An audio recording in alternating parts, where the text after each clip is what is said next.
के बीच में और एगो गार्जियन गोलू जी के पापा जी बनी, हम चाहब कि आप भी अंकल जी मंच पे आ जाए। आए रही उस समय, लेकिन हम गीत गावत रही उस समय, हम रोकल ना सब उचित समझनी है।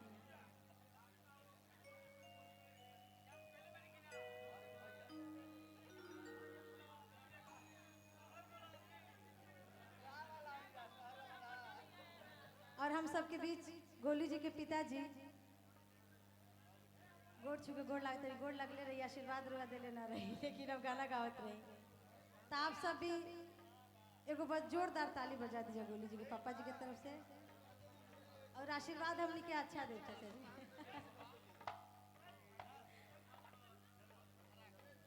बाबू बहुत बहुत आभार। चाचा पिताजी बुलाओ तने भेंट करे। हाँ एक बार हमारा हमारे चाचा गावे वो गाना स्केल धरो। एक नंबर कलेंदर भैया चाचा गए हैं चाचा।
में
धन्यवाद पूरा श्रोता के। हेलो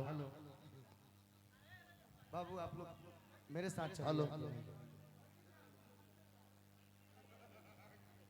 अक्षरा धनंजय समय इतना कम बच गया कि अक्षरा और धनंजय शर्मा दोनों लोग आएंगे, साथ में गाएंगे, मंच खाली किया जाए। जितने लोग खड़े हैं और करीना जी सविता जी को जलपान कराइए तब तक। हाँ बाबू आदिति, अक्षरा और धनंजय शर्मा काव्या और रितु जी को भी बुलाइए, और एक शेर बीच में रहेगा सिर्फ धनंजय शर्मा भाई। फिर आप लोग हैं, आप और किधर भाई है? हमारा वहाँ राजा भैया प्लीज, इसके लिए क्षमा चाहेंगे। घर भैया दुख ना मनिए।